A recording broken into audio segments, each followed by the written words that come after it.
ನಮಸ್ಕಾರ ಪ್ರೇಕ್ಷಕರೇ, ಶಮಂತ ವ್ಲಾಗ್ಸ್ ಕನ್ನಡ ವಾಹಿನಿಗೆ ಸ್ವಾಗತ. ನಾನು ಶಮಂತ ಕಮಣಿ. ಈ ವಿಡಿಯೋನಲ್ಲಿ ಮಟನ್ ಸಾರಿನ ತಯಾರಿಕೆಯನ್ನು ಶೇರ್ ಮಾಡುತ್ತಿದ್ದೇನೆ. ಈ ಮಟನ್ ಸಾರು ಅನ್ನ ಮುದ್ದೆ ಜೊತೆ ತುಂಬ ಚೆನ್ನಾಗಿರುತ್ತದೆ. ಮಟನ್ ಅಡಿಗೆಗಳು ಚಿಕನ್ ಅಡಿಗೆಗಳಷ್ಟು ಬೇಗ ತಯಾರಿಸಲಾಗುವುದಿಲ್ಲ, ಸ್ವಲ್ಪ ಸಮಯ ಹಿಡಿಯುತ್ತದೆ. ಆದ್ದರಿಂದ ಈ ಮಟನ್ ಸಾರನ್ನು ಕುಕ್ಕರ್ನಲ್ಲಿ ಮಾಡುವುದು ಸೂಕ್ತ. ಈಗ ತಯಾರಿಯ ವಿಧಾನಕ್ಕೆ ಬಂದರೆ, ಮೊದಲಿಗೆ ಮಟನ್ ಅನ್ನು ತೊಳೆದು ಪಕ್ಕದಲ್ಲಿ ಇಟ್ಟುಕೊಳ್ಳಿ.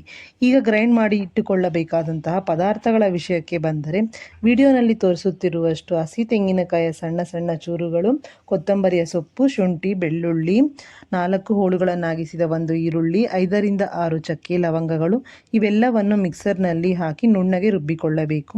ಈಗ ಇದಕ್ಕೆ 1 ಚಮಚ ಖಾರದ ಪುಡಿ, 2 ಚಮಚದಷ್ಟು ಧನಿಯಾ ಪುಡಿ ಹಾಕಿ ಇನ್ನೊಮ್ಮೆ ರುಬ್ಬಿಕೊಂಡು ಪಕ್ಕಕ್ಕಿಟ್ಟುಕೊಳ್ಳಬೇಕು.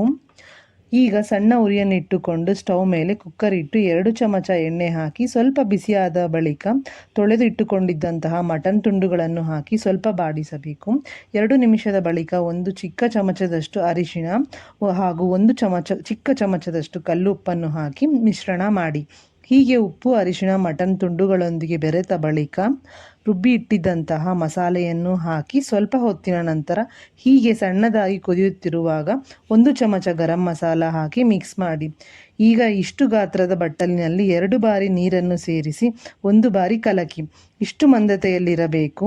ಇಷ್ಟು ಕುದಿಯುತ್ತಿರುವಾಗ 1 ದೊಡ್ಡ ಚಮಚದಷ್ಟು ಪುಡಿ ಉಪ್ಪನ್ನು ಸಹ ಹಾಕಿ ಮತ್ತೊಂದು ಬಟ್ಟಲ ನೀರನ್ನು ಸೇರಿಸಿ ಒಮ್ಮೆ ಸೌಟಿನಿಂದ ತಿರುಗಿಸಿ.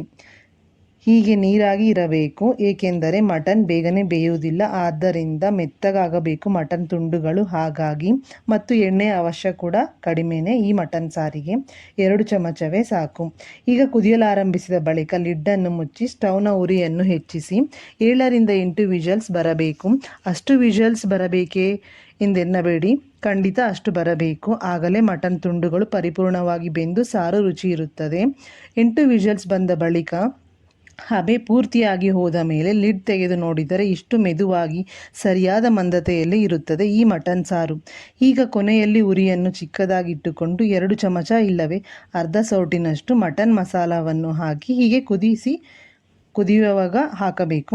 ಹೀಗೆ ಕೊನೆಯಲ್ಲಿ ಹಾಕಿದ ಈ ಮಟನ್ ಮಸಾಲಾದಿಂದ ಸಾರಿಗೆ ಮತ್ತಷ್ಟು ರುಚಿ ಘಮವನ್ನು ಹೆಚ್ಚಿಸುತ್ತದೆ. ಈಗ ಉರಿಯನ್ನು ನಿಲ್ಲಿಸಿ ಸರ್ವಿಂಗ್ ಬೌಲ್ಗೆ ವರ್ಗಾಯಿಸಿ ಬಿಸಿ ಬಿಸಿ ರಾಗಿ ಮುದ್ದೆ ಇಲ್ಲವೇ ಅನ್ನದ ಜೊತೆ ತಿಂದು ರುಚಿಯನ್ನು ಆಸ್ವಾದಿಸಿ. ಈ ನನ್ನ ಬಗೆಯ ಮಟನ್ ಸಾರಿನ ತಯಾರಿಕೆ ವಿಡಿಯೋ ನಿಮಗೆ ಇಷ್ಟವಾಗಿದ್ದಲ್ಲಿ ನೀವು ತಯಾರಿಸಿ ನಿಮ್ಮ ಅಭಿಪ್ರಾಯಗಳು ಹಾಗೂ ಮೆಚ್ಚುಗೆಗಳನ್ನು ಲೈಕ್ಸ್ ಮತ್ತು ಕಮೆಂಟ್ಗಳ ಮೂಲಕ ತಿಳಿಸಿ. ವಿಡಿಯೋವನ್ನು ವೀಕ್ಷಣೆ ಮಾಡಿದ್ದಕ್ಕಾಗಿ ಧನ್ಯವಾದಗಳು.